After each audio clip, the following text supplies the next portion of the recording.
তো সূরাতুল ইয়াসিন থেকে আজকে আমরা কথা শুনবো ইনশাআল্লাহ। পড়েন যতটুকু আমাদের সাধ্যে কুলায়। এটা মাক্কি সূরা। সূরা ইয়াসিনটা কি সূরা? বিশ্বনবীর জীবনে দুইটা পর্ব, একটা মাক্কি পর্ব, একটা মাদানী পর্ব। একটা হচ্ছে মাক্কি ইনিংস আর একটা মাদানী ইনিংস। ক্রিকেটে ইনিংস থাকে, ফার্স্ট ইনিংস, সেকেন্ড ইনিংস, বুঝতে সুবিধা না? কমন পড়ছে সবার?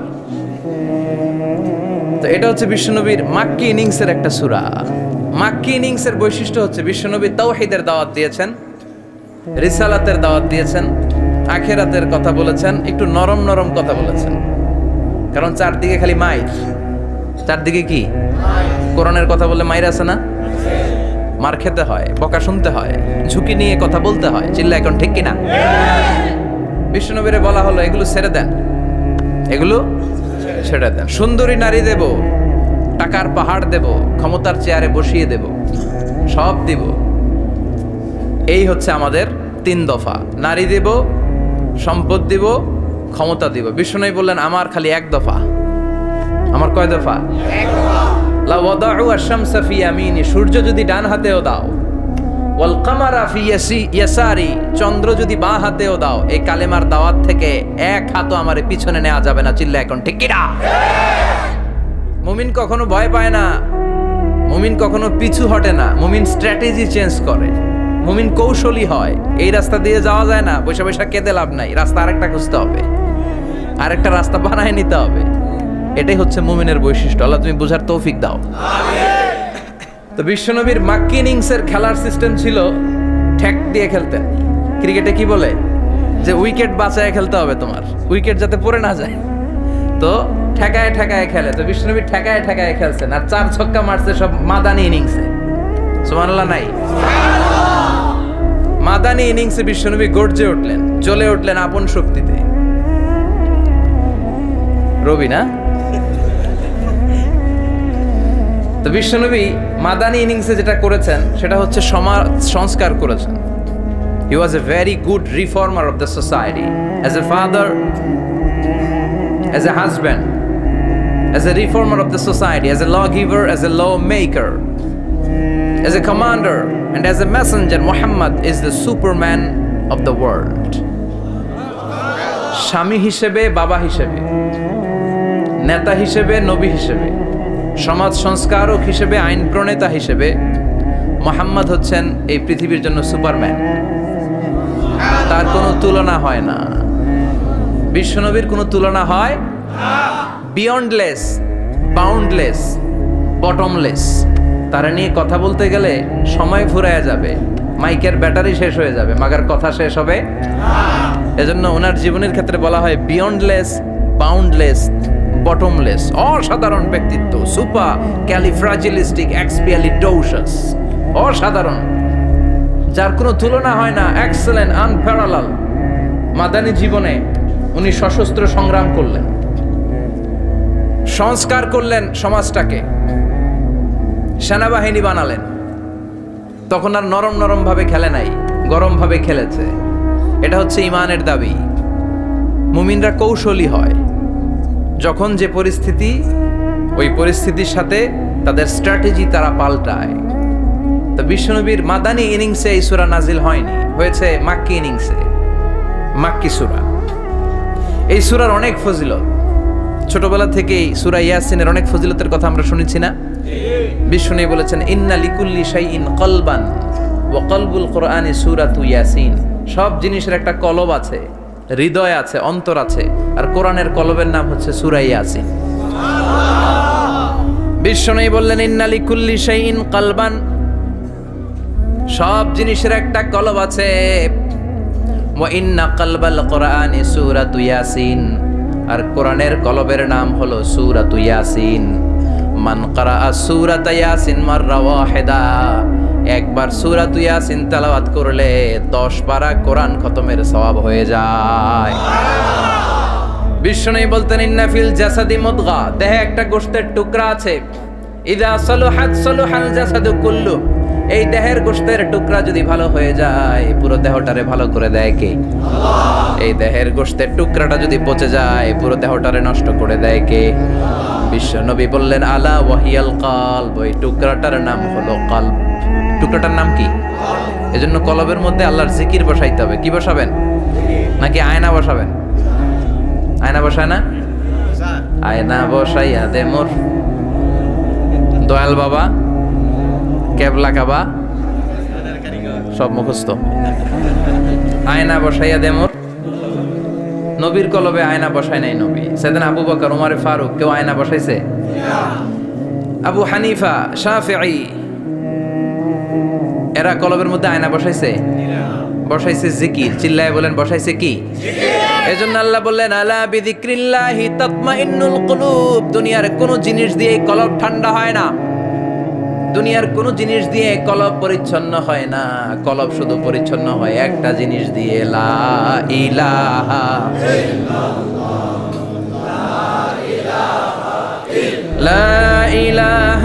ইল্লাল্লাহু মুহাম্মাদুর রাসূলুল্লাহ সাল্লাল্লাহু আলাইহি ওয়াসাল্লাম। তাহলে কোরআনের একটা কলব আছে। আমাদের দেহে যেমনি কলব আছে, প্রতিটা প্রাণীর যেমনি কলব আছে, অন্তর আছে, কোরআনেরও কলব আছে না নাই? কোরআনের কলবের নাম? চিল্লায় বলেন কোরআনের কলবের নাম। আবার বিশ্বনবী বলতেন ইকরাউ আলা মাউতাকুম সূরাত ইয়াসিন। তোমাদের মুমূর্ষ ব্যক্তিদের সামনে বসে সূরাত ইয়াসিন তেলাওয়াত করো। রূহ চলে যাবে, মৃত্যুর একেবারে দ্বার প্রান্তে দাঁড়িয়ে এই মুহূর্তে তার পাশে বসে পড়তে আরম্ভ করেন ইয়াসিন ওয়াল কুরআনিল হাকীম ইন্নাকা লামিনাল মুরসালিনা আলা সিরাতিম মুস্তাকিম। ওই ব্যক্তির ঈমানের মৃত্যু দান করে দিবে কে? মৃত্যুর কষ্ট হালকা করে দিবে কে? আবার বিশ্বনবী বলতেন রাত্রিবেলা যে ব্যক্তি একবার সূরাত ইয়াসিন তেলাওয়াত করে ঘুমাতে যায়, সকালবেলা নিষ্পাপ অবস্থায় তারে ঘুম থেকে জাগাবে কে? আল্লাহ। তাহলে এই সূরার মর্যাদা কম কম না বেশি বেশি? কলবুল কোরআন, এটা কোরআনের কলব। একবার পড়লে 10 পারার সওয়াব। আবার মুমূর্ষ ব্যক্তির সামনে বসে সূরা ইয়াসিন তেলাওয়াত করতে বলা হয়েছে। তাহলে মৃত্যুর কষ্টরে হালকা করে দেয় কে? আল্লাহ। আবার রাত্রিবেলা সূরা ইয়াসিন তেলাওয়াত করলে সকালবেলায় নিষ্পাপ বানায় দেয় কে? আল্লাহ। মনে থাকবে? কোরআনের কলবের নাম কি? ভুলে যাবেন না তো? বেশি বেশি তেলাওয়াত করতে রাজি আছেন? সকাল সন্ধ্যা তেলাওয়াত করবেন তো? সূরা ইয়াসিন ছাড়াও এই সূরার অনেকগুলো নাম তাফসীর গ্রন্থে পাওয়া যায়। এই সূরার একটা নাম হচ্ছে সূরাতুল কাদিয়া, সূরাতুল তাকদি হাজাতা কারিহা। যে এই সূরা তেলাওয়াত করে ওই তেলাওয়াতকারীর যে হাজত আছে, প্রয়োজন আছে, এই সূরার বরকতে আল্লাহ তার প্রয়োজন পূরণ করে দেয়। আমাদের জীবনে প্রয়োজন আছে না নাই? কার কাছে চাইবো? বিপদে পড়লে কারে বলবো? আমরা বিপদে পড়লে প্রথমে শেয়ার দেই ফেসবুকে। কোথায় শেয়ার? আগে শেয়ার দিব কার কাছে? মনে থাকবে? বিপদে পড়লে ফেসবুকে শেয়ার দিব না, বন্ধুরে শেয়ার করব না, বউয়ের কাছেও পরে শেয়ার করব, আগে শেয়ার করব কার কাছে? মনে থাকবে? এজন্য বিশ্বনবী বলতেন এই সূরার নাম সূরাতুল কাদিয়া। মানুষের হাজত পূরণ করে দেয়। এই সূরা তেলাওয়াত করে যদি আপনি আল্লাহর কাছে কোনো বিপদ থেকে পানা চান অথবা কোনো প্রয়োজন নিয়ে দোয়া করেন, সূরার বরকতে প্রয়োজনটা পূর্ণ করে দেয় কে? আল্লাহ। কেউ যেটা পারে না পারে কে? আল্লাহ। কেউ যেটা দেয় না দেয় কে? আল্লাহ। কেউ যেটা শোনে না শোনে কে? আল্লাহ। তাহলে পেলাম সূরাতুল কাদিয়া। আরেকটা নাম আছে সূরার, সেটা হচ্ছে সূরাতুল আযীমা, সুমহান সূরা। কি সূরা? সুমহান, আযীমা। এই আযীম আর আযীমা এই শব্দ দুইটা অনেক দামি। আল্লাহ যে কোনো জায়গায় ব্যবহার করেন নাই। বিশ্বনবীর চরিত্রের উপমা দিতে যে আল্লাহ আযীম শব্দ বলেছেন, তাই না? রব্বুল আলামিন বলেন ওয়া ইন্নাকা লাআলা খুলুকিন আযীম। ও নবী, সাধারণ কোন চরিত্র আপনারে আমি দেই নাই, আপনারে আমি দিয়েছি আযীম একটা চরিত্র। খুলুকুন আযীম, and verily indeed you are on a very good standard of character. অসাধারণ চরিত্র দিয়েছি। বিশ্বনবীর চরিত্র বুঝাতে যে আল্লাহ কি শব্দ ব্যবহার করেছেন? কথা বলে না। তাফসীর শিখে যেতে হবে। কোন শব্দ ব্যবহার করেছেন? আযীম। আবার আল্লাহ নিজের পরিচয় দিতে যে আযীম বলেছেন, ওয়ালা ইয়াউদুহু হিফযুহুমা ওয়া হুয়াল আলিয়্যুল আযীম। সুবহানাল্লাহ। আকাশ জমিনের নিয়ন্ত্রণ করতে যে আল্লাহ কখনো ক্লান্ত হয় নাকি? কারণ তিনি হচ্ছেন আল আলিউল আযীম। আল্লাহু আকবার। তার মানে নবীর চরিত্রের ক্ষেত্রে আজিম, আল্লাহর নিজের সত্তার ক্ষেত্রে আল্লাহ বললেন আযীম। আবার বললেন কিয়ামতের দিন গোটা পৃথিবীটারে আমি নাড়িয়ে দেব, গোটা পৃথিবীতে একটা আমি ভূমিকম্প দিব। এই কথাও কোরআনে আছে না নাই? ইযা যুলজিলাতিল আরদু জিলজালাহা আল কারিয়াতু মাল কারিয়া। পুরো পৃথিবী কাঁপিয়ে দিব। এই কাঁপাকাঁপিটা ওই দিনের ভূমিকম্পটা কি অন্যান্য সময়ের ভূমিকম্পের মতো হবে? এই ভূমিকম্পকে আল্লাহ বলেছেন আযীম। ইন্না যালজালাতা সাআতি লা শাইউন আযীম। সেদিনের ভূমিকম্প সাধারণ কোনো আর্থকোয়েক নয়, সাধারণ ভাইব্রেশন না, এটা আযীম। আবার আল্লাহ কোরআনকেও আযীম বলেছেন, ওয়ালাকাদ আতাইনাকা সাবআম মিনাল মাসানি ওয়াল কুরআনাল আযীম। ও নবী, আমি আপনারে নিত্য পাঠনীয় শব্দবাক্য সূরাতুল ফাতিহা দিয়েছি, সাথে সাথে কোরআনে আযীম দান করেছি। সুবহানাল্লাহ। তার মানে কোরআনের ক্ষেত্রে আযীম, কিয়ামতের ভূমিকম্প এটা আযীম, আল্লাহ নিজেও আযীম, বিশ্বনবীর চরিত্র। আবার এই সূরাটাও যেহেতু দামি, এজন্য এই সূরার নাম সূরাতুল আযীমা। সূরাতুল সুমহান সূরা। এটা যেন তেন সূরা নয়, এটা তো কোরআনের কলব। কলব ছাড়া মানুষ বাঁচে? হার্ট ফাউন্ডেশনে যেয়ে দেখবেন মানুষের কি অবস্থা। হৃদরোগ, হৃদয় যার নষ্ট, তার যে কত কষ্ট। এই যে কি পরানো লাগে এখন, রিং পরায়, এনজিওগ্রাম, এনজিওপ্লাস্টি করে আর্টারি ব্লক করে ফেলে। চর্বি, এত চর্বি আমরা খাই, এত গরুর গোশত আমরা খাই। মনে রাখবেন, যেই প্রাণীর পা বেশি ওইটার ভিতরে কোলেস্টেরল বেশি। মাছের কয় পা? হ্যাঁ, নাই, এখানে নাই, মাছের পাটা নাই, কোলেস্টেরল নাই।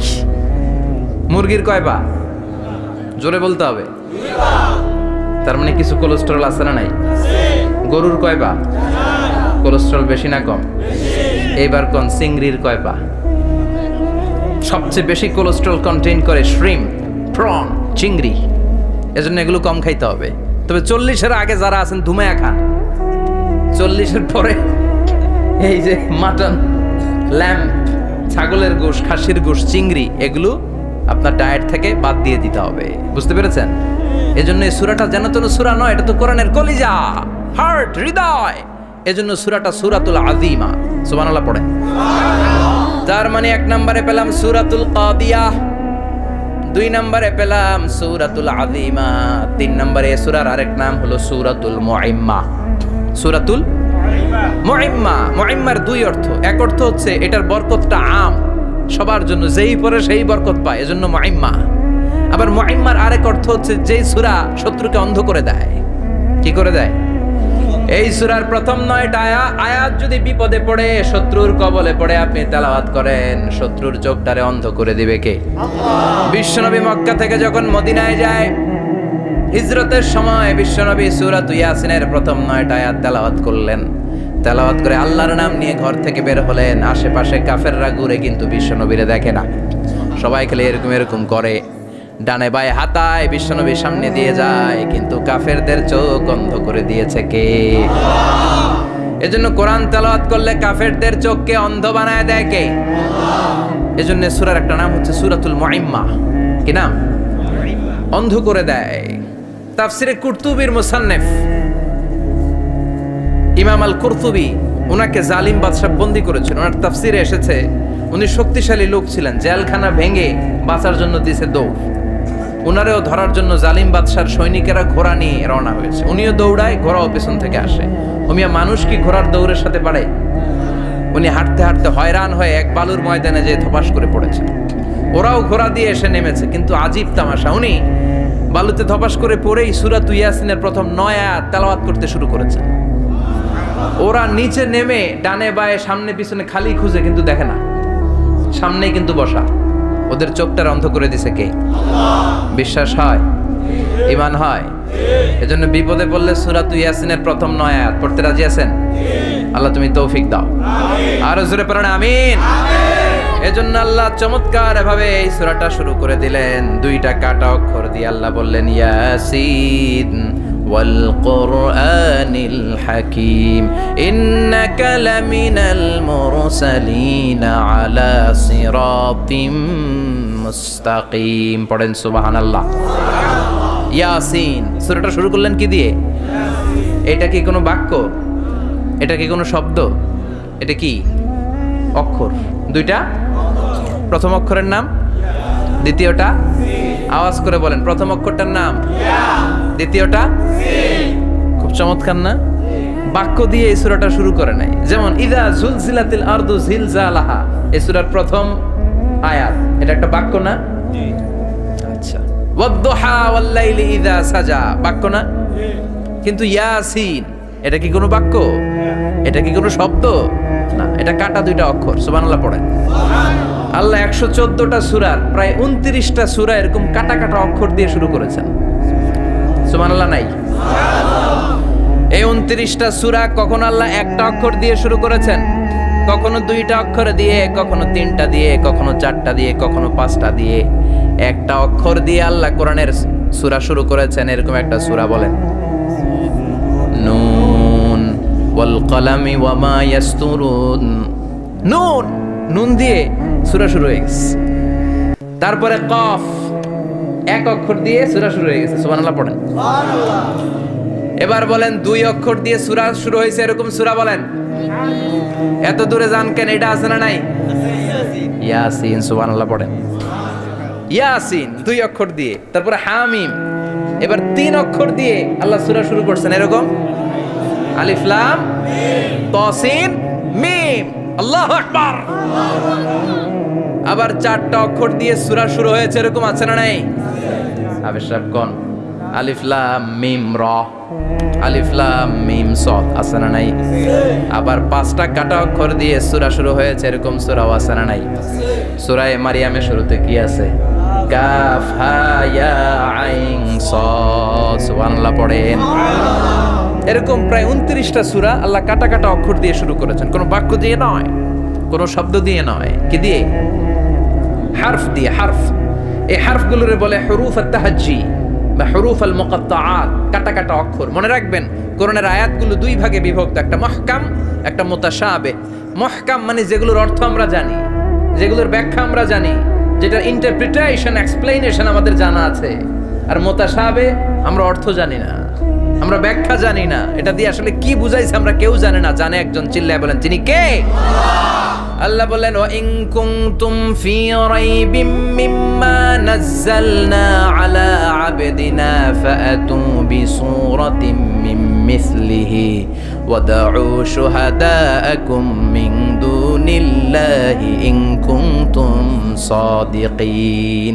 আল্লাহ বললেন ও জাহেলি যুগের লোকেরা, শোনো শোনো, এত আরবি কবিতা বানাতে পারো, এত গল্প লিখতে পারো, আরবিতে এত নোবেল বানাতে পারো, উপন্যাস বানাতে পারো, আর্টিকেল লিখতে পারো, আমার নবীর উপর যে কোরআন আমি নাজিল করেছি এই কোরআনের ব্যাপারে অন্তরে যদি কোনো সন্দেহ থাকে, বাপের বেটা হলে পারলে কোরআনের মতো একটা সূরা বানিয়ে নিয়ে আসো। পারছে? কিয়ামত পর্যন্ত কেউ পারবে? বিশ্বনবী যেই জামানাতে এসেছিলেন ওই জামানায় আরবি ভাষা সাহিত্যের উৎকর্ষতা সাধিত হয়েছিল। আরবি ভাষার এতটা উৎকর্ষ পৃথিবী কখনো দেখে নাই। কবিতা, গদ্য, পদ্য, গল্প, উপন্যাস, রচনা, প্রবন্ধ, আর্টিকেলের সয়লাভ। এই ভাষা সাহিত্যিকদের চোখে আঙ্গুল দিয়ে আল্লাহ বুঝাতে চাইলেন এত অর্থ করতে পারো, এত ব্যাখ্যা জানো, এত বড় বড় বুলিয়া ওড়াও, এত কিছু তুমি জানো, তাহলে বলো ইয়াসিন অর্থ কি? সুবহানাল্লাহ কইবেন না? তাইলে বল নুন অর্থ কি? কফ মানে কি? আলিফ লাম রা মানে কি? ফাবুহিতাল্লাযী কাফার। কেউ জানে না, কেউ উত্তর দিতে পারে না। কোন সুবহানাল্লাহ। এটা কোরআনের মুজিজা, এটার অর্থ কেউ জানে না। আর এগুলোর অর্থ নিয়ে খোঁচাখুচি করাও ঠিক না। তবে মুফাসসিরিনে ইকরাম এগুলোর কিছু অর্থ সম্ভাব্য বলার চেষ্টা করেছেন। যেমন ইয়াসিনের অর্থ ইবনে আব্বাস বলেছেন এর অর্থ হতে পারে ইয়া ইনসান, হে মানুষ। সুবহানাল্লাহ পড়েন। কেউ কেউ বলেছে এটার অর্থ হতে পারে ইয়া সাইয়্যিদ আল মুরসালিন। কেউ কেউ বলেছেন ইয়াসিন হতে পারে ইসমুল্লাহ, আল্লাহর নাম। কেউ বলেছেন এটা হতে পারে ইসমুন লিন নবী, বিশ্ব নবীর নাম। আবার কেউ কেউ বলেছেন ইয়াসিন হতে পারে এই কোরআনে কারিমের একটা নাম। কোন সুবহানাল্লাহ। এই সম্ভাব্য সব কথাগুলো বলে পৃথিবীর সব মুফাসসিররা বলতে বাধ্য হয়েছেন আল্লাহু আ'লামু বিমুরাদিহি বিহি। এটার দ্বারা আসল অর্থ যে কি এটা আমরা কেউ জানি না। জানে কে? আল্লাহ। চিৎকার করে বলতে হবে জানে কে? আল্লাহ। তাহলে ইয়াসিন মানে আমরা জানি না। ইয়াসিনের অর্থ আমরা ছেড়ে দেব কার উপর? এরপর আল্লাহ বললেন ওয়াল কোরআনিল হাকিম, প্রজ্ঞাময় বিজ্ঞানময় কোরআনের শপথ। ওয়াল কোরআনিল হাকিম, বিজ্ঞানময় প্রজ্ঞাময় কোরআনের শপথ বা কসম। ওয়াল কোরআনিল হাকিমে যে ওয়া, এই ওয়াটারে আরবিতে বলে ওয়া আল কাসামিয়া। কি বলে? ওয়া আল কাসামিয়া, কসম কাটার জন্য আল্লাহ এই ওয়া ব্যবহার করেছেন। যত জায়গায় কোরআনে আল্লাহ কসম কেটেছেন, ওই কসমের শব্দটার আগে ওয়া আছে না নাই? ও মিয়া, কোরআনে আল্লাহ সময়ের শপথ করেছেন, কসম কেটেছেন, যুগের কসম কেটেছেন। যুগের সময়ের আরবি হলো আল আসর, এই আসরের আগে ওয়াও আছে না নাই? কি বলছে আল্লাহ? ওয়াল আসর, ওয়াল। আবার তিন ফলের কসম আল্লাহ কোরআনে কেটেছেন, কি বলেছেন? ওয়াত্তিন, মানে তিনের কসম। জাইতুনের কসম কেটেছেন, বলেছেন ওয়াজ জাইতুন। তুর পাহাড়ের কসম কেটেছেন, বলেছেন ওয়াতুর সিনিন। যত জায়গায় কসম তত জায়গায় ওয়াও আছে না নাই? পাহাড়ের নামে কসম কেটেছেন, আল্লাহ বলেছেন ওয়াতুর।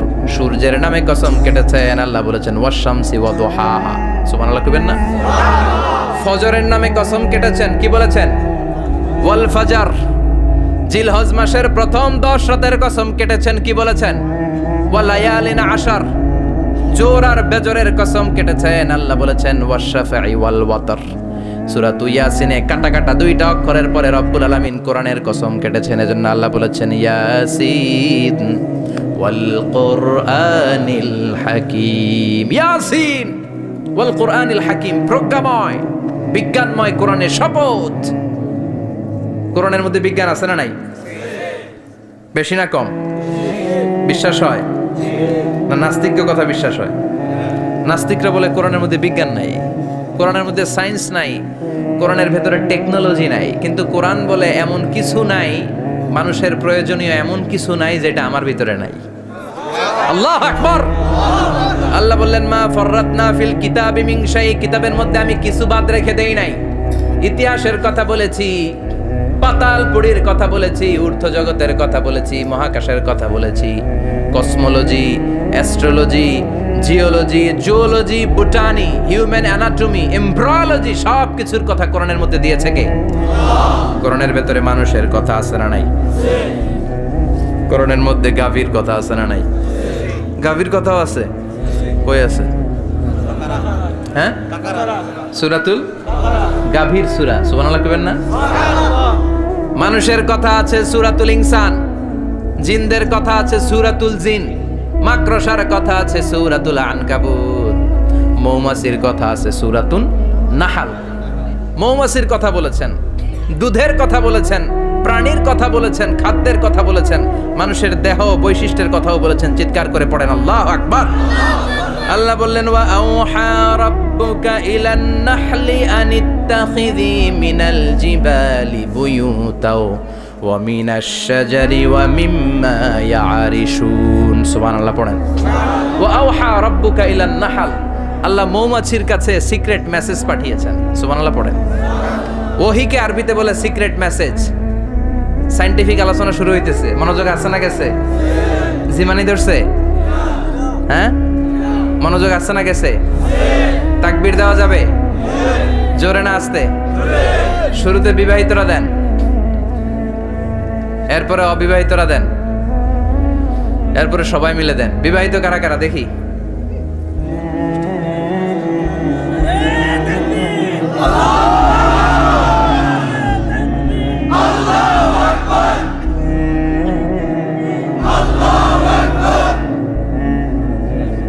বিবাহিতরা অবিবাহিতরা দিবেন না?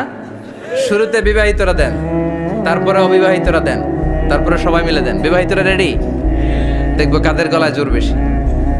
দেখি দেখি, বিবাহিতরা দেন। লিল্লাহি তাকবীর। এবার অবিবাহিতরা রেডি? আওয়াজ নাই, হেরে যাবে আজকে, হেরে যাবে। রেডি? তাকবীর দাও, লিল্লাহি তাকবীর।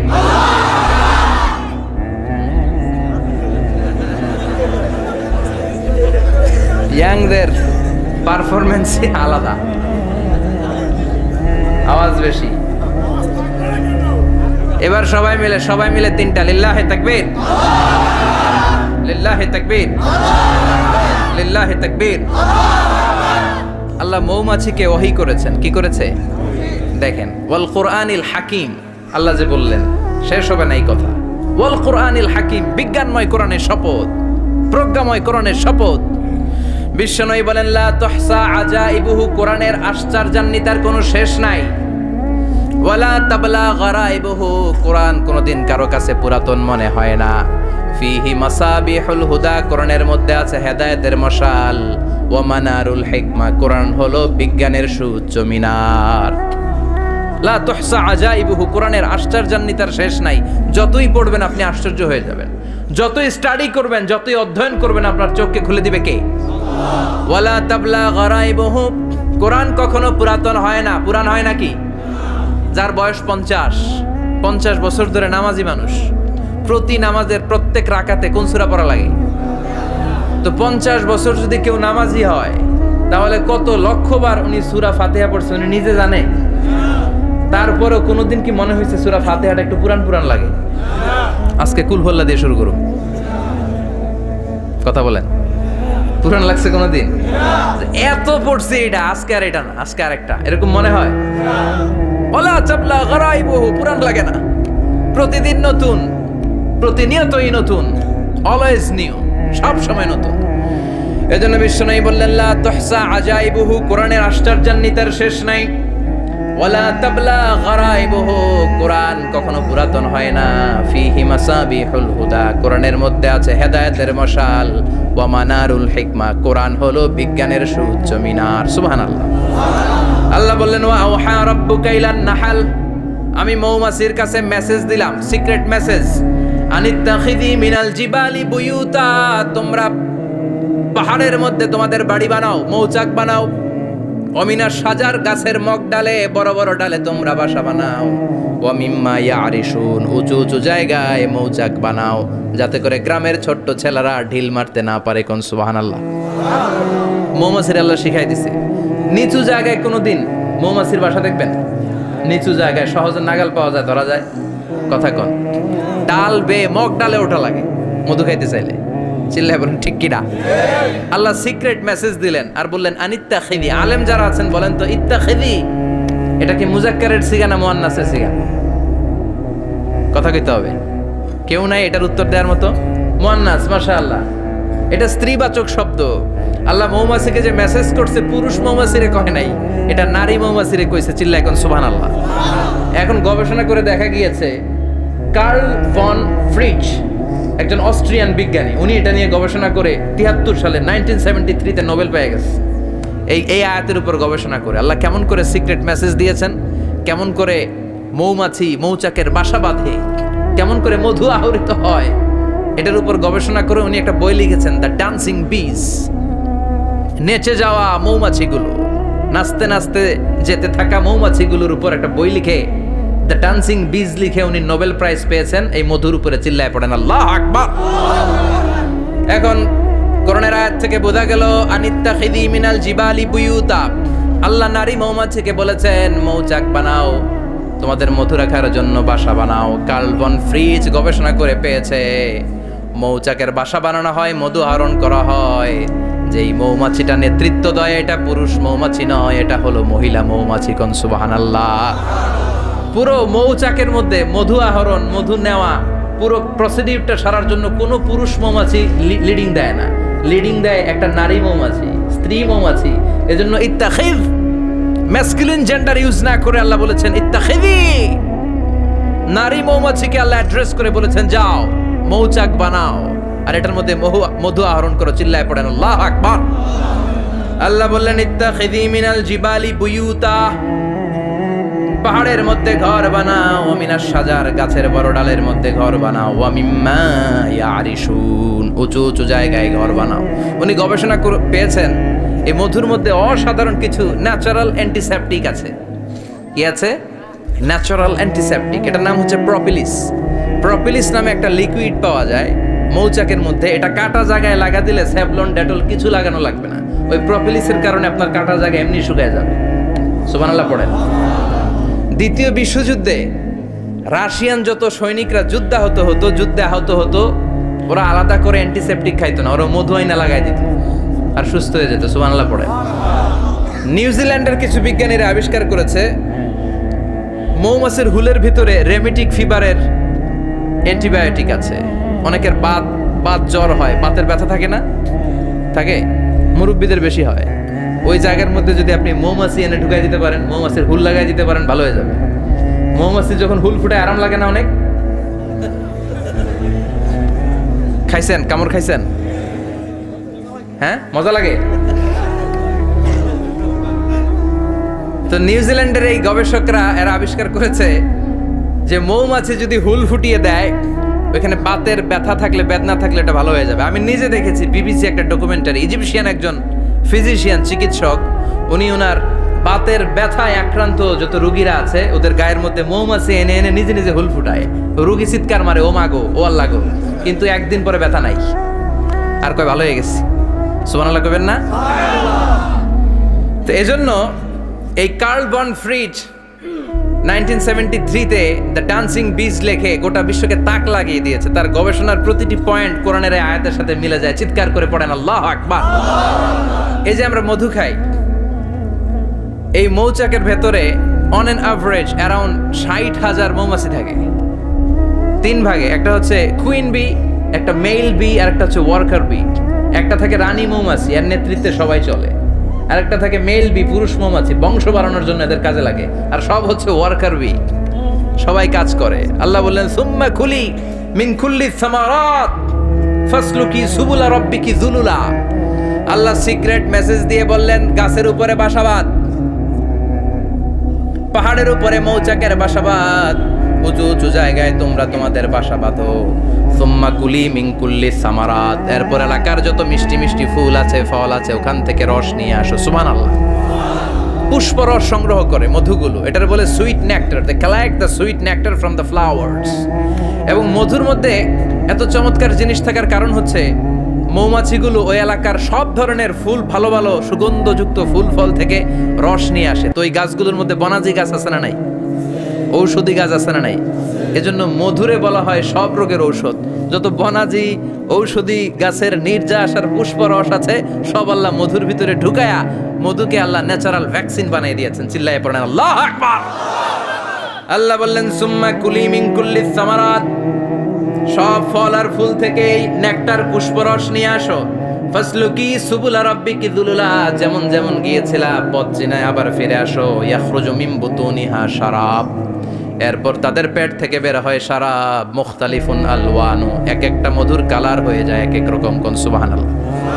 সরষে ফুলের মধু একটু সাদা সাদা হয় না? আমি হচ্ছি মধু খাওয়ার পোক।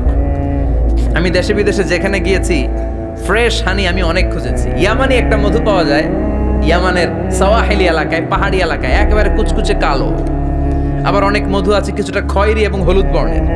কিন্তু সরষে ফুলের যে মধুটা, এটা অনেকটা সাদা। এই পুষ্পরস নিয়ে মৌমাছিগুলো মৌচাকের মধ্যে ঢেলে দেয় না, এগুলো খেয়ে ফেলে। প্রত্যেকটা মৌমাছির পেটের ভেতরে আল্লাহ 2টা করে স্টোমাক দিয়েছে, পাকস্থলী। সুবহানাল্লাহ পড়ে। এটাই Karl von Frisch the dancing bees বইয়ের মধ্যে লিখেছে গবেষণায়, যে 2টা পাকস্থলী।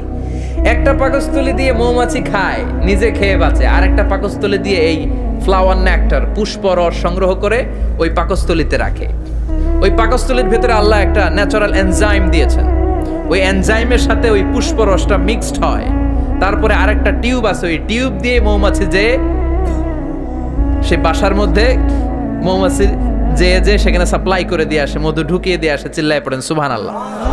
তার মানে বিষয়টা এমন না ফুলের রস নিয়ে মৌচাকের দিয়ে আসলো, ফুলের রস সে নেয়, তার স্পেশাল একটা স্টোমাকের মধ্যে ঢুকায়, সেখানে এনজাইম দিয়ে, পাচক রস দিয়ে আল্লাহ এটাকে সমৃদ্ধ করে দেয়। তারপর আলাদা একটা নল দিয়ে, টিউব দিয়ে মৌচাকের ভেতরে ঢুকিয়ে দেয়। কোন সুবহানাল্লাহ। কি অসাধারণ পদ্ধতিতে আল্লাহ মধু বানালেন। আর কি সুন্দর মধু হাতের মধ্যে লয়া জিব্বা দিয়া সাটে আর গান গায়, মধু হই হই বিষা বাইলা। আছে না নাই? আল্লাহ শুকরিয়া নাই? মধু খায় আর গান গায়, মধু হই হই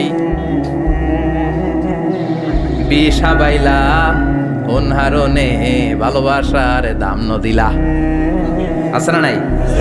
টাকায় তে মধু খেয়ে শুকরিয়া করতে হবে কার? বসো, চিৎকার করে বলেন শুকরিয়া করতে হবে কার? আল্লাহ বললেন ইয়াখরুজু মিন বুতুনিহা, এটা মধু সরাসরি চলে আসে না, ওর পেট থেকে বের হয়। মুখতালিফুন আলওয়ানুহু, বিভিন্ন রঙের মধু আছে না নাই? ব্ল্যাক কালারের মধু হয়, হোয়াইট হানি হয়, অর্গানিক হানি হয়, ক্রিমড হানি হয়। কত ধরনের মধু যে আল্লাহ পৃথিবীতে রেখেছে তার ইয়ত্তা নাই।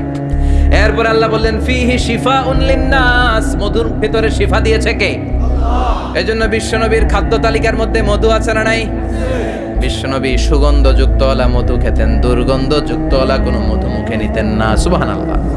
বিশ্বনবীর জামানায় মাগাফির নামে একটা মধু ছিল, দুর্গন্ধযুক্ত। এটা কখনো বিশ্বনবী মুখে নিতে চাইতেন না। সুগন্ধযুক্ত মধু সবসময় বিশ্বনবী খেতেন। বিশ্বনবীর স্ত্রীরা এই সুগন্ধিযুক্ত মধু বোতলের মধ্যে প্রিজার্ভ করে রাখতেন বিশ্বনবীকে দেওয়ার জন্য। বিশ্বনবী প্রাণ ভরে এগুলো পান করতেন। সুবহানাল্লাহ। বিশ্বনবী যে সমস্ত খাদ্যগুলো পছন্দ করতেন হাদিসে এসেছে। বিশ্বনবী রুটি খেতেন, খেজুর খেতেন। খেজুর, খেজুর চিনেন? বালাহ, তামার।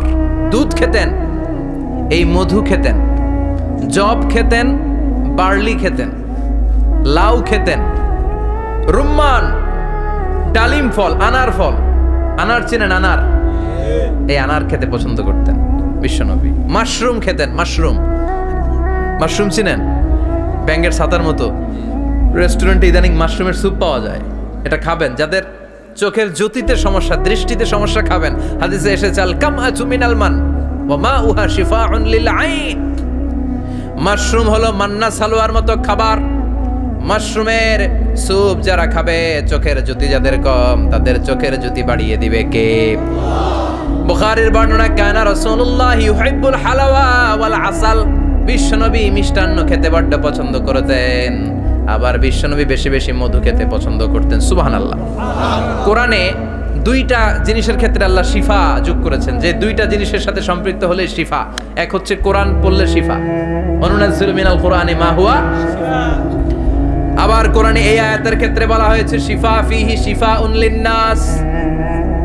এজন্য সাইয়েদানা ইবনে মাসউদ এই উম্মাহকে উদ্দেশ্য করে বলেছেন আলাইকুম বিশিফাইন, তোমাদের উচিত দুইটা জিনিস থেকে শিফা নেয়া। এক হলো কোরআন, দুই হলো আসাল মানে মধু। কোন সুবহানাল্লাহ। কোরআন তেলাওয়াত করলে অসুস্থরে সুস্থ করে দেয় কে? সূরা ফাতিহা তেলাওয়াত করলে অসুস্থকে সুস্থ বানিয়ে দেয় কে? আবার মধু খেলে সুস্থ বানিয়ে দেয় কে? মধু খেয়ে প্রশংসা করবেন কার? নাকি মধু হই হই বিষাবাইলা বলবেন এগুলো কখনো? খাঁটি মধু খেতে হবে। খাঁটি মধু চিনার উপায় হচ্ছে এটাতে পিঁপড়া জমে না, এটা ফ্রিজে রাখলে জমাট বাঁধে না, এটাতে দুর্গন্ধ হয় না।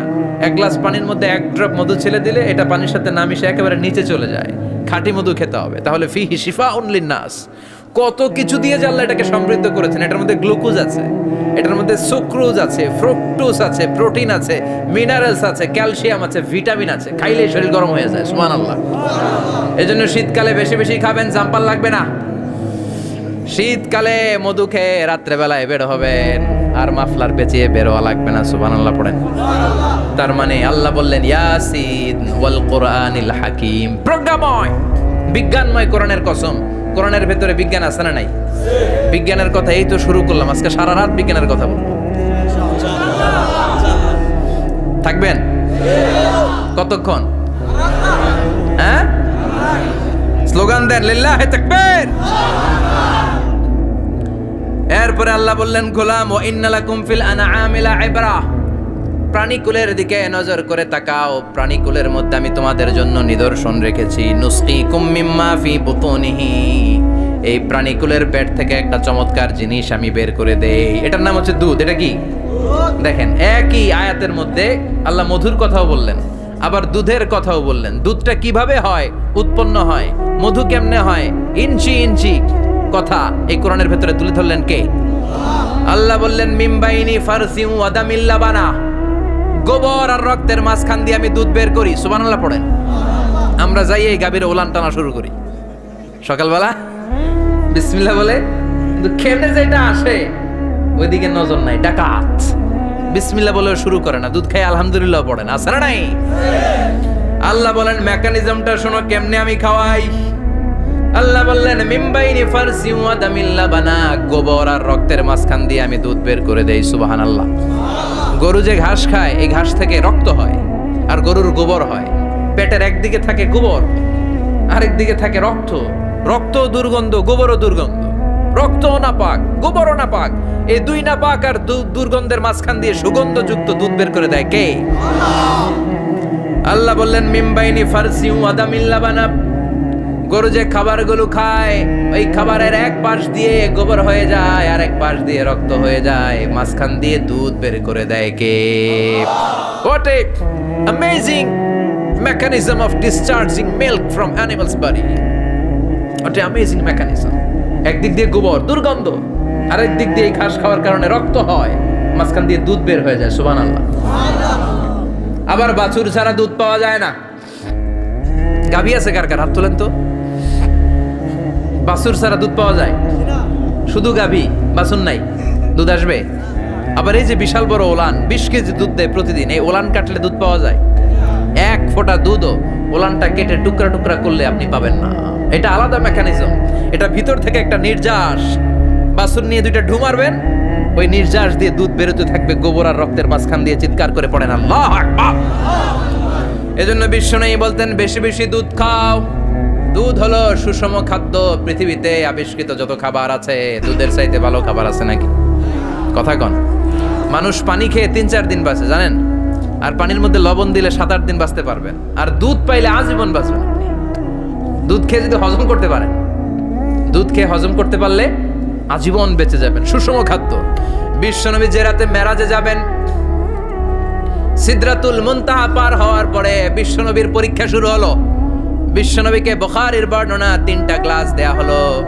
কাদাহ ফিহি লাবান, এক গ্লাসের মধ্যে দুধ ছিল।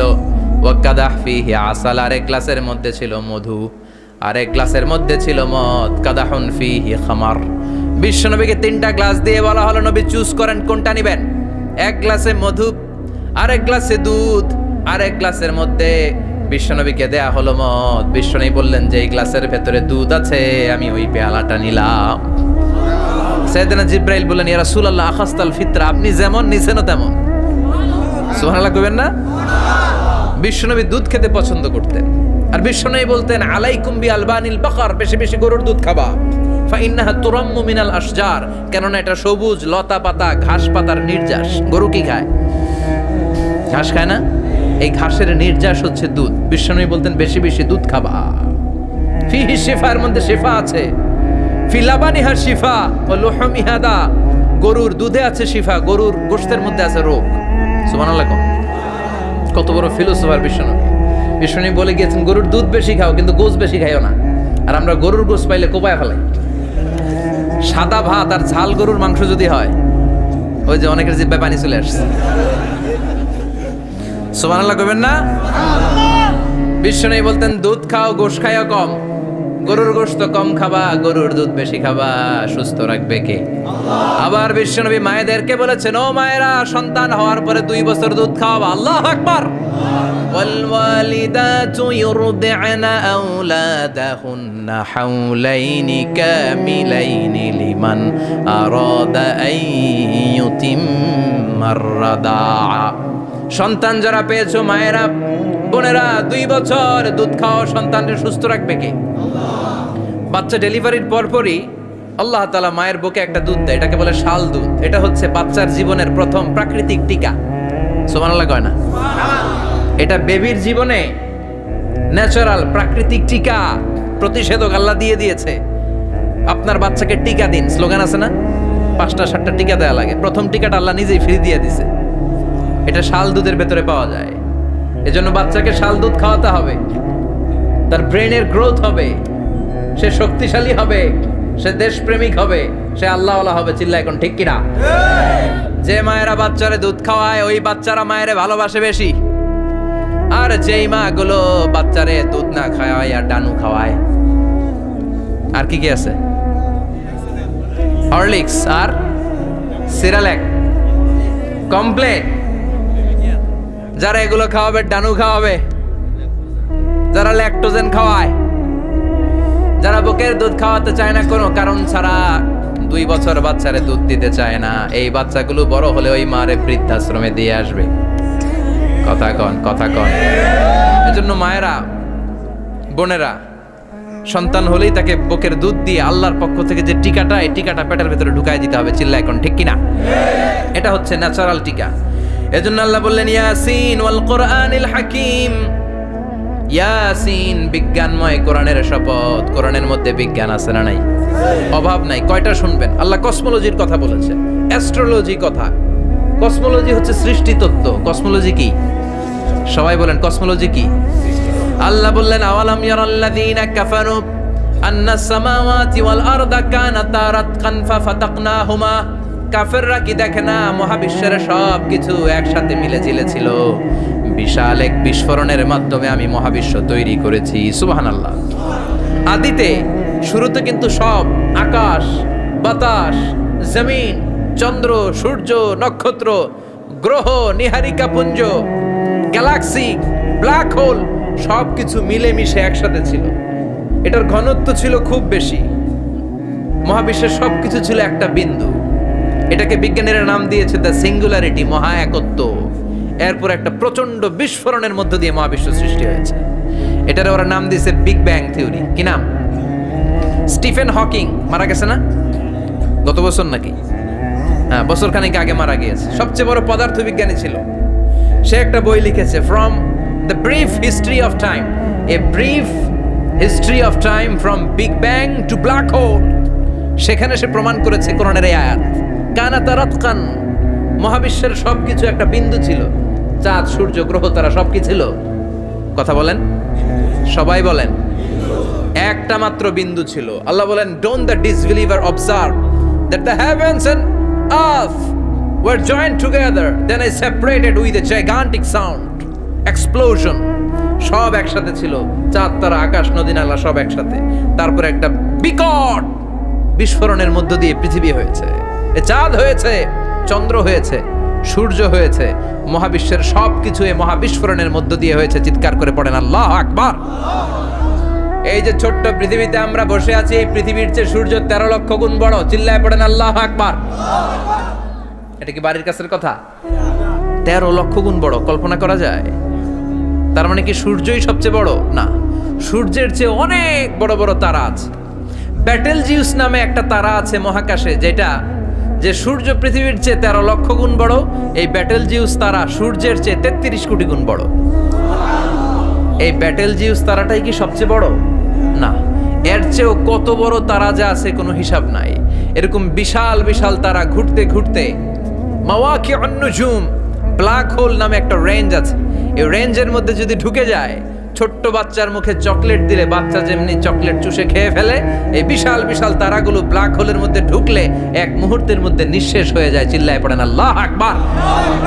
এজন্য আল্লাহ বললেন, ফালা উকসিমু বিমাওয়াকিউন নুজুম, এই তারকা নিঃশেষ হওয়ার যে জায়গাটা, এই জায়গার কসম আমি কোরআনের মধ্যে খেলাম। এই ব্ল্যাক হোলের রেঞ্জের ভেতরে তারা আসলে মুহূর্তের মধ্যে নিঃশেষ বানিয়ে দেয় কে? একটা তারার চেয়ে আরেকটা তারা বড়। এরকম হাজার কোটি তারা মিলে আমাদের গ্যালাক্সি। এই গ্যালাক্সির নাম হচ্ছে মিল্কি ওয়ে। কি নাম? আমাদের গ্যালাক্সির নাম কি?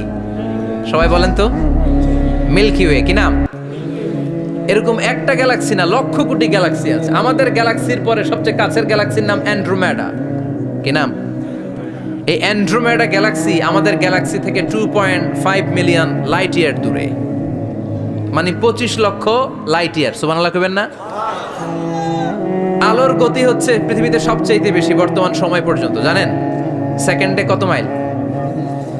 1,86,000 মাইল। এক সেকেন্ডে আলো ছুটে 1,86,000 মাইল বেগে। এত বেগের কোনো প্লেন বা রকেট নিয়ে যদি আপনি আমাদের গ্যালাক্সি থেকে মিল্কি ওয়ে থেকে অ্যান্ড্রোমেডাতে যেতে চান, তাহলে আপনার 25 লক্ষ বছর লেগে যাবে। সুবহানাল্লাহ বাড়িতে যাই বললেন। এরপর আল্লাহ বললেন, ওয়াস সামাআ বানাইনাহা বিআইদিন ওয়া ইন্না লামুসিউন, আকাশ আমি বানালাম, গ্যালাক্সি আমি বানালাম। বানানোর পর থেকে সবগুলোর আমি প্রশস্ত করতে শুরু করে দিলাম। সব ছিল ক্ষুদ্র, একটা বিন্দুর মধ্যে আমি বিস্ফোরণ করলাম। একটা আওয়াজ দিই, আওয়াজটা ছিল কুন। আওয়াজটা ছিল কি? জোরে কন, আবার কন।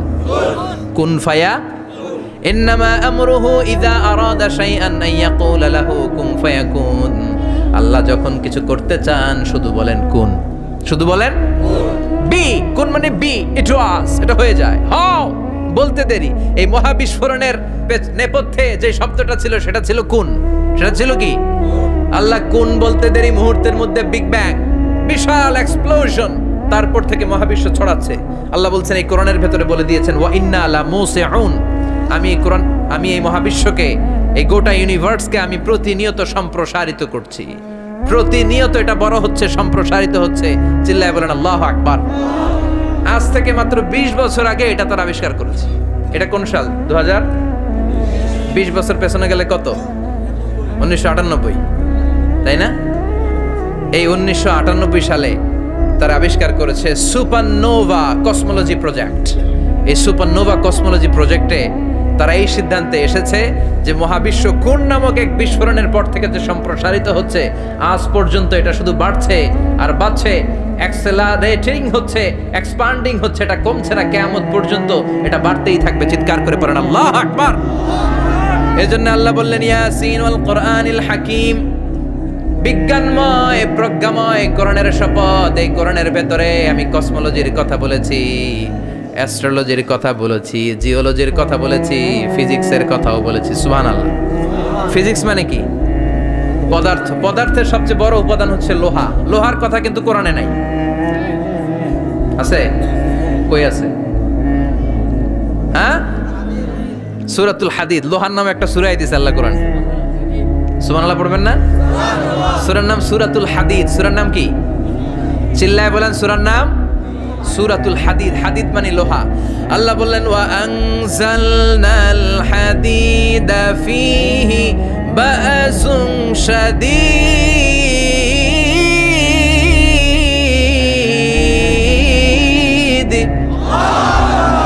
ওয়া আনজালনাল হাদিদ ফীহি বা'সুন শাদীদ, আমি লোহা নাজিল করলাম আর লোহার ভেতরে আমি ভয়ঙ্কর শক্তি ঢুকাইয়া দিলাম। সুবহানাল্লাহ।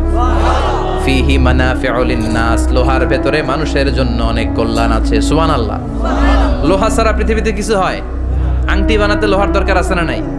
ঘড়ি বানাতে, গাড়ি বানাতে, বাড়ি বানাতে, মোবাইল বানাতে, হেলিকপ্টার, প্লেন, রকেট, মাইকের স্ট্যান্ড। সুবহানাল্লাহ। এমন কোন জিনিস নাই যেটার মধ্যে লোহা লাগে না। এজন্য আল্লাহ বললেন এই লোহার নামে আমি একটা সূরা ডেডিকেট করলাম, ওয়া আনজালনাল হাদিদ ফিহি বা'সুন শাদীদ। আমি লোহাকে নাজিল করেছি। আল্লাহ বলেছেন, খেয়াল করে শব্দটা শুনেন, ওয়া আনজালনাল হাদিদ, আমি লোহাকে উপর থেকে নাজিল করেছি। কি করেছি? কথা বলেন। তার মানে লোহা পৃথিবীতে ছিল না, নাজিল করছে কে? লোহা পৃথিবীতে ছিল?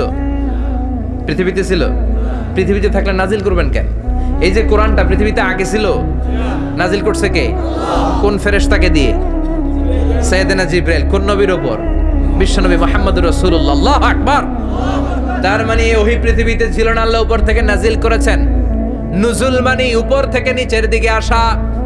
এই নুজুল শব্দ ব্যবহার করে আল্লাহ বললেন ওয়া আনজালনাল হাদিদ, লোহাকে আমি নাজিল করেছি। তার মানে লোহা পৃথিবীর উপাদান নয়, লোহা এসেছে উপর থেকে। কোন সুবহানাল্লাহ। বিজ্ঞানীরা, পদার্থবিদ যারা গবেষণা করে এটাই পেয়েছেন, লোহা আসলে পৃথিবীর না।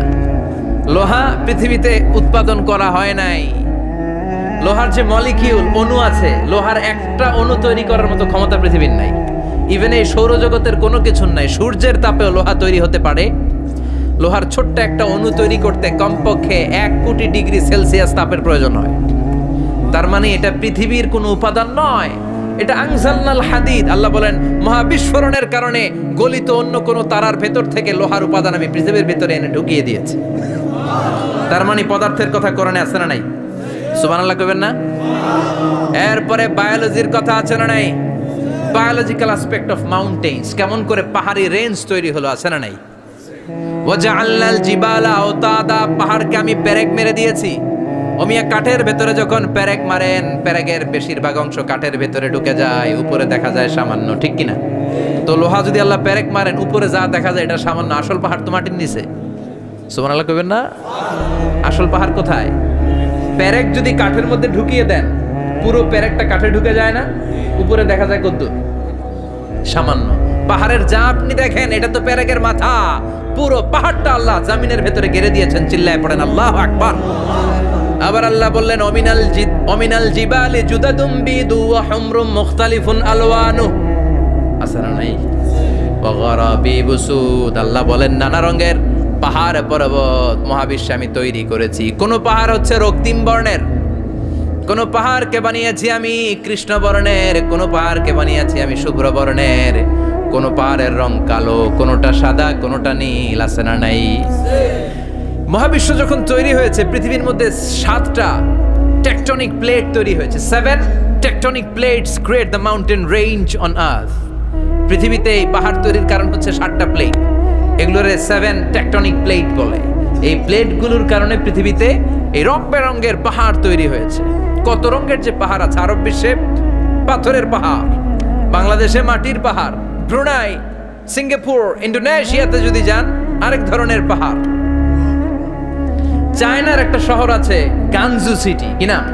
এই গানজু সিটিতে একটা পাহাড় আছে রেইনবো মাউন্টেন, ওখানে 7 রঙের পাহাড় পাওয়া যায় এক জায়গায়। সুবহানাল্লাহ কইবেন না? রেইনবো মানে কি? রংধনু। রংধনুর কয় রং? কথা কন। ছোটবেলা আমরা মুখস্থ রাখতাম বেনিয়া সহকলা, বেতে বেগুনি, নিতে নীল, আতে আসমানি, শতে সাদা, হতে হলুদ, কতে কালো, লাতে লাল। সুবহানাল্লাহ নাই? মনে রাখার কি অসাধারণ পদ্ধতি। এই রেইনবো মাউন্টেন, রংধনুর 7 রঙের পাহাড় এক জায়গায় পাওয়া যায়। এখানে সাদা পাহাড়, এখানে সবুজ পাহাড়, এখানে নীল পাহাড়, ওখানে লাল পাহাড়, এখানে কালো পাহাড়। এই চায়নার গানজু সিটিতে আল্লাহ তাআলা 7 রঙের পাহাড় এক জায়গায় রেখেছেন। চিৎকার করে বলেন আল্লাহু আকবার। তার মানে বায়োলজির কথাও কোরআনের ভেতরে আছে না নাই? এরপর আল্লাহ বললেন কেমন করে আকাশ থেকে আমি পানি নাজিল করে, এটাও কোরআনে আছে না নাই? আমরা ছোটবেলা পড়েছি ওয়াটার সাইকেল, হাইড্রোলজিক্যাল সাইকেল, কেমন করে সূর্যের তীব্র তাপ সাগর থেকে পানিকে জলীয় বাষ্প করে উপসে নেয়, উপরে নিয়ে সেটাকে পুঞ্জীভূত করে দেয়, ঘনীভূত করে দেয়, মেঘ হয়ে যায়, সেখান থেকে ঝিরি ঝিরি ঝিরি ঝিরি বৃষ্টি পড়ে, আছে না নাই? আর ওই বৃষ্টির গান আমরা গাই, এই বৃষ্টি ভেজা রাতে তুমি চলে যেও না। ওই বৃষ্টি পেয়ে আল্লাহর কাছে দোয়া করে না? বিশ্বনবী বলেন রহমতের বৃষ্টির নিচে দাঁড়িয়ে কেউ যদি হাত তুলে দোয়া করে, ওই দোয়া কবুল করে কে? আল্লাহ। আবার আকাশের মধ্যে মেঘের ঘনঘটা দেখলে বিশ্বনবী পেরেশান হয়ে যেতেন, হয়রান হয়ে যেতেন, আর আল্লাহর কাছে বলতেন আল্লাহ এই মেঘ দিয়ে তুমি আমাদেরকে আযাব দিও না, তুমি আমাদেরকে গজব দিও না, তুমি আমাদেরকে শেষ করে দিও না, এই মেঘ থেকে তুমি আমাদেরকে রহমতের বৃষ্টি দাও। পড়ে না আমিন। বৃষ্টি দেখলে বিষ্ণু বলতেন আল্লাহুম্মা সাইয়িবান নাফিআ, ইয়া গাউসু আগিসনা গাউসান মুগীসান মারিআন মারিআন নাফিআন গায়রা দার আজিলান গায়রা আজিল। হে আল্লাহ এই বৃষ্টি থেকে তুমি ঠান্ডা রহমতের পানি দাও। কি দাও? আল্লাহ মেঘে দে পানি দে, ছায়া দে রে তুহু, আল্লাহ মেঘে দে। পড়েন পড়েন, আল্লাহ মেঘে দে পানি দে, ছায়া দে রে তুহু, আল্লাহ মেঘে দে। এই ওয়াটার সাইকেলের কথা আল্লাহ বলেছেন। আলম তারা আন্নাল্লাহ ইউসজি সাহাবান, কাফের নাস্তিক যেগুলো সমাজের আবর্জনা খড়কুটা, ওরা কি দেখে না কেমন করে আমি বাতাসকে জলীয় বাষ্প করে আকাশে তুলি, বায়ুমণ্ডলে নিয়ে যাই, সুম্মা ইউআল্লিফু বাইনাহুম, জলীয় বাষ্পগুলারে তখন আমি ঘনীভূত করি, সুম্মা ইয়াজআলুহু রুকামান, এরপরে আমি মেঘে পরিণত করি, ফাতারাল ওয়াদকা ইয়াখরুজু মিন খিলালিহি, তারপর মেঘের ভেতর থেকে ঝিরি ঝিরি ঝিরি ঝিরি বৃষ্টি নাজিল করে কে? আবার আল্লাহ বললেন পানি থেকে আমি পৃথিবীর সব প্রাণগুলারে বানালাম, ওয়াজআলনা মিনাল মাই কুল্লা শাইইন হাইয়া ফালা ইয়াকিলুন, পানির ভেতর থেকে সব প্রাণের উৎপত্তি পৃথিবীর মধ্যে ঘটিয়ে দিয়েছে কে? বিজ্ঞানীরা স্বীকার করেছে পৃথিবীতে যত প্রাণ পাওয়া যায়, যত প্রাণের ব্লুপ্রিন্ট পাওয়া যায় সব এসেছে পানি থেকে। চিৎকার করে বলেন কোত্থেকে? পানি নাই তো প্রাণ নাই, পানিও আছে প্রাণও আছে। কোন সুবহানাল্লাহ। বিজ্ঞানীদের ধারণা, তারা ধারণা করে বলেছে পৃথিবীর প্রথম প্রাণের নাম হচ্ছে অ্যামিবা। কি নাম? ওরা বলেছে এটা এককোষী জীব, it's a very small unicellular organism found ever in the world. পৃথিবীতে পাওয়া প্রথম এককোষী প্রাণীর নাম হচ্ছে অ্যামিবা। এটা এসেছে শৈবালের মধ্যে, এরপরে জুপ্লাংটন, ফাইটোপ্লাংটন, ব্যাকটেরিও প্লাংটন, একটার পর একটা স্পিসিজ প্রজাতি পৃথিবীতে ডেভেলপ করেছে। কোন সুবহানাল্লাহ। এই পানির কথা কোরআনের ভেতরে বলে দিল কে? এজন্য আল্লাহ বললেন ওয়াল কোরআনিল হাকিম, বিজ্ঞানময় কোরআনের শপথ। এই কোরআনটা বিজ্ঞানের ঠাসা, এই কোরআন আশ্চর্যের শেষ নাই, এই কোরআন কোনোদিন পুরাতন হয় না। এই কোরআনের ভেতরে আল্লাহ দিয়েছেন হেদায়েতের মশাল, আর কোরআনটাকে বানিয়েছেন বিজ্ঞানের সুউচ্চ মিনার। জোরে কোন সুবহানাল্লাহ। তার মানে কোরআনে আমরা কি পেলাম? দুধের কথা পেলাম, মধুর কথা পেলাম, কিভাবে ডায়েট করবেন সেটা আমরা পেলাম, আমরা কসমোলজি পেলাম, অ্যাস্ট্রোলজি পেলাম, বায়োলজি পেলাম, ফিজিক্স পেলাম, ওয়াটার সাইকেল পেলাম। এবার পাতালপুরীর কথার দরকার আছে না নাই? পৃথিবীর একেবারে গভীরতম গভীরে কি আছে এটা কিন্তু কোরআনে নাই, আছে। পৃথিবীর মাঝখানে যে উত্তপ্ত লাভা আর আগুন, এটা আপনারা জানেন? পৃথিবীর উপর দিয়ে আমরা ঠান্ডা পৃথিবীতে ঘুরে বেড়াই, কিন্তু এর ভিতরে কিন্তু আগুন, লাভা। আল্লাহ কোরআনের মধ্যে ফুটন্ত টকবগে সাগরের কসম খেয়েছেন। আল্লাহ বলেছেন ওয়াল বাহারিল মাসজুর।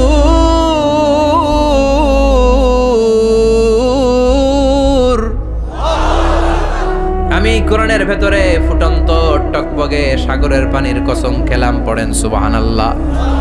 সাগরের পানির ফুটন্ত টকবগে সাগরের পানির কসম। সাগরের পানি আবার ফুটন্ত হয় কি করে? পানি কি হয়? ঠান্ডা। পানি কি? কথা বলেন। আল্লাহ পৃথিবীর ভেতরকার কথা চিন্তা করে বলেছেন ওয়াল বাহরিল মাসজুর। ইউনাইটেড স্টেটস অফ আমেরিকার নেভাল একাডেমির সায়েন্টিস্টরা এই আয়াতের উপর রিসার্চ করেছে যে সাগরের ভেতরে আবার এই ঠান্ডা পানির ভেতরে আবার উত্তপ্ত আগুনের লাভা আসলো কোত্থেকে। রিসার্চ করার জন্য তারা সাগরের ভেতরে পাইপ ঢুকিয়েছে।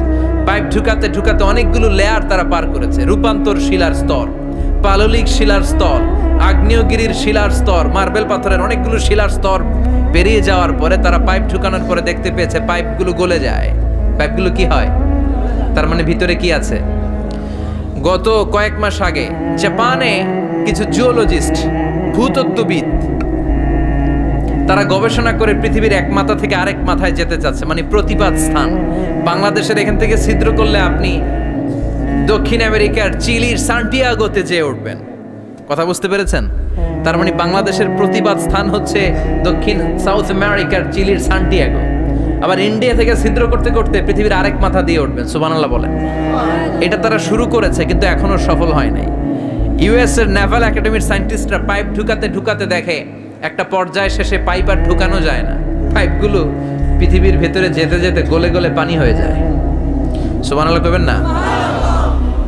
এই রিসার্চ প্রজেক্টের যিনি চিফ, উনি বললেন bring the water proof pipe from America. America থেকে ওয়াটার প্রুফ পাইপ নিয়ে আস। আমার এমন পাইপ লাগবে গবেষণা করার জন্য যে পাইপ আগুনে জ্বলে না। ওয়াটার প্রুফের মধ্যে আগুন লাগালে আগুন ধরবে? বুলেট প্রুফে বুলেট মারলে বুলেট ঢুকবে? মাননীয় প্রধানমন্ত্রী শেখ হাসিনা যে গাড়িতে করে চড়ে, এটা বুলেট প্রুফ কার? গুলি মারলে ঢুকবে? আবার গুলি মারতে যায় না, 14 গোষ্ঠী উদ্ধার করে ছাড়বে আপনার, খবরদার। তো আমেরিকা থেকে ফায়ার প্রুফের পাইপ নিয়ে আসা হলো। নেভাল একাডেমির চিফ সায়েন্টিস্ট পাইপ ঢুকাতে আরম্ভ করলেন। ঢুকাতে ঢুকাতে পৃথিবীতে কিন্তু অনেকগুলো স্তর আছে। এই যে বালু মাটি, সব কিন্তু বালু মাটি নয়। আপনি খুঁড়তে খুঁড়তে পেয়ে যাবেন পাললিক শিলা, এরপরে রূপান্তরিত শিলা, এরপরে মার্বেল পাথরের শিলা, এরপরে শুরু হবে গরম আগ্নেয়গিরির শিলা। ওই শিলার ভেতরে এমন আগুন আল্লাহ রেখেছে, ওই নেভাল একাডেমির সায়েন্টিস্টরা ফায়ার প্রুফের পাইপ ঢুকাতে ঢুকাতে একটা লেভেল যাওয়ার পরে দেখে যে ফায়ার প্রুফের পাইপও গলে গলে মুহূর্তে পানি হয়ে যায়। তার মানে ভেতরে এমন আগুন আল্লাহ রেখেছে, ওই আগুনের তুলনায় পৃথিবীর আগুনের মতো নয়। ওই আগুনটাই জাহান্নামের আগুন। আবার বিজ্ঞানীরা গবেষণা করে ওই আগুনের মধ্যে মানুষের চিৎকার শুনেছে। এজন্য হাদিসে এসেছে আল্লাহর ওলিরা, মুমিন বান্দারা মারা গেলে তাদের রূহগুলো আকাশে চলে যায়, ইল্লিনে চলে যায়। আর কাফের মুশরিক আর নাস্তিকগুলো মারা গেলে তাদের আত্মাগুলো পৃথিবীর মাঝখানে সিজ্জিনে চলে যায়। ওই সিজ্জিনের ভেতরে আগুন আছে না নাই? চিল্লায় বলেন। তার মানে পাতালপুরীর কথাও আছে, সাগরের কথাও আছে, আকাশের কথাও আছে। কেমন করে দুনিয়াতে আমরা আসলাম সেটাও আছে। এমব্রয়োলজি, ভ্রূণ তত্ত্বের কথা কোরআনে আছে না নাই? পৃথিবীতে আল্লাহ কয়েক সিস্টেমে মানুষ বানালেন। সৈয়দনা আদমকে বানালেন, মাও নাই বাবাও নাই। সৈয়দনা আদম আলাইহিস সালামের বাবার নাম কি? মায়ের নাম কি? মাও নাই বাবাও নাই। আবার সৈয়দনা ঈসা আলাইহিস সালামকে আল্লাহ তৈরি করলেন, শুধু মা আছে বাবা নাই। আবার আমাদের সবাইকে আল্লাহ বানালেন, মাও আছে বাবাও আছে, ঠিক কি না? এরপরে ছোট্ট এক ফোঁটা নাপাক থেকে আল্লাহ আমাদেরকে বানালেন। এই এক ফোঁটা বীর্যের মধ্যে যে প্রাণ আছে, এটা দুজন বিজ্ঞানী আবিষ্কার করেছে। লিয়েন হুক মাইক্রোস্কোপ যন্ত্র দিয়ে তারা বীর্যের মধ্যে, স্পার্ম ড্রপের মধ্যে গবেষণা করে পেয়েছে যে ওখানে কি যেন নড়ে। ওই এক ফোঁটা ড্রপের মধ্যে কি যেন নড়ে। সেখান থেকে ওরা আবিষ্কার করেছে স্পার্মের ভেতরে, শুক্রাণুর ভেতরে প্রাণের অস্তিত্ব আছে। এক ফোঁটা স্পার্মে, এক ফোঁটা বীর্যের মধ্যে 20 কোটি যদি শুক্রাণু না থাকে, ওই স্পার্ম থেকে আল্লাহ বেবি দেয় না, সন্তান দেয় না। সুবহানাল্লাহ কোন? এজন্য আল্লাহ বললেন, হাল আতা আলাল ইনসানি হিনুম মিনাদ দাহরি লাম ইয়াকুন শাইআম মাযকুরা। ও মানুষ, কেন এত অহংকার করো? নজর করে তোমার জীবনের শুরুটার দিকে একটু তাকাও। কি ছিলা তুমি? এক ফোঁটা নাপাক পানি, একটা স্পার্ম ড্রপ থেকে এসেছো। ইয়াখরুজু মিন বাইনিস সুলবি ওয়াত তারায়েব, বাবার পৃষ্ঠদেশ থেকে মায়ের গর্ভদেশের মধ্যে তোমাকে নিয়ে গেল কে? সেখান থেকে ফি যুলুমাতিন সালাস, 3টা প্যাকেট দিয়ে মায়ের পেটের মধ্যে তোমাকে প্রিজার্ভ করলো কে? আল্লাহ প্রত্যেকটা স্টেজ কোরআনে বলে দিয়েছেন। ফি যুলুমাতিন সালাস, 3টা অন্ধকার প্রকোষ্ঠে আল্লাহ আমাদেরকে প্রিজার্ভ করেছেন। মায়ের ফুলের একটা প্যাকেট, মায়ের জরায়ুর একটা প্যাকেট, আবার মায়ের পেটের একটা প্যাকেট। ওই প্যাকেটের ভিতরে পৃথিবীর কোনো কবিরাজের কবিরাজি কাজে লাগছে? ডাক্তারের ডাক্তারি কোন কবিরাজ আম করে খাওয়াইছে? চিল্লায় বলেন তিনি কে? এরপর আল্লাহ বললেন ফি যুলুমাতিন সালাস, ওটা অন্ধকার ছিল। যেই টেম্পারেচারে রাখলে তুমি সুস্থ থাকবা, যেই টেম্পারেচারে রাখলে তুমি আস্তে আস্তে বড় হতে পারবা, সেখানে আমি রাখলাম। সেখান থেকে আমরা হয়ে গেলাম জিমেট, সেখান থেকে জাইগট, তারপরে ইমব্রয়ো, তারপরে ফেইটাস, ল্যাটার স্টেজ। প্রথমে ছিলাম ইনিশিয়াল স্টেজ, তারপরে ল্যাটার স্টেজ, আমরা বড় হতে লাগলাম। আল্লাহ আমাদেরকে হার্ট দিলেন, সিস্টনিক ডায়াস্টনিক, অলিন্দ নিলয় শুরু হয়ে গেল। রুহুর ফুৎকার আমাদের হৃদয়ে ভরে দিল কে? আল্লাহ আমাদেরকে স্কেলিটন দিলেন, কঙ্কাল, স্পাইনাল কর্ড দিলেন, আমাদের স্কাল দিলেন, মাথার খুলি দিলেন, লাঞ্চ দিলেন, ফুসফুস দিলেন, গল ব্লাডার দিলেন। যেখানে যেটা ঠিক যেমন ভাবে দেয়া দরকার মায়ের পেটে থাকতেই সেটা দিয়ে দিয়েছে কে? এরপর 8 মাস আমরা মায়ের পেটে মারে কষ্ট দিলাম। ওই মুহূর্তে আমার মা আমার জন্য যতটা কষ্ট করেছে পৃথিবীর কেউ ওই খবর রাখে না। তোরে কোন ঠিক কিনা? বোঝা হয়ে গিয়েছিলাম, একটা বস্তা। আমরা প্রত্যেকে মায়ের পেটে ছিলাম একটা কি? এই বস্তা নিয়ে আমার মা খেতে যেত, ঘুমাতে যেত। এই বস্তাটা পেটে করে আমার মা রান্না করে রান্না করত। একদিনও রান্না বন্ধ হয় নাই। এই বস্তাটা নিয়ে আমার মা টয়লেটে যেয়ে বসতে পারতো না। 8 মাস এরকম কষ্ট করেছে। এজন্য মায়ের মনে কষ্ট দিলে আল্লাহর আরশ কেঁপে যায়। মায়ের কাছ থেকে দোয়া নেওয়ার দরকার আছে না নাই? মায়ের মনে কষ্ট দিবেন? মায়ের সাথে বেয়াদবি করবা কেউ? মায়ের থেকে দোয়া নেওয়ার দরকার আছে না নাই? মা যার নাই সে জানে মা না থাকার কি জ্বালা। চিল্লা এখন ঠিক কিনা? যখন রাত্রি নিঝুম, এই চোখে ঘুম, একলা শূন্য ঘরে, তোমায় মনে পড়ে মাগো, তোমায় মনে পড়ে। যখন রাত্রি নিঝুম, এই চোখে ঘুম, একলা শূন্য ঘরে, তোমায় মনে পড়ে মাগো, তোমায় মনে পড়ে। ঠিক কিনা? এজন্য এই মায়ের জন্য দোয়া করার দরকার আছে না নাই? আল্লাহ বললেন 8 মাস 9 মাস মায়ের পেটের ভেতরে ছিলা, তারপরে দুনিয়ার বুকে তোমারে আনলো কে? ছোট্ট নাপাক ছিলাম, এই ছোট্ট এক ফোঁটা পানি থেকে আমাদেরকে বড় করছে কে? আল্লাহ। তার মানে এমব্রয়োলজি, ভ্রূণ তত্ত্বের কথা কোরআনের ভেতরে আছে না নাই?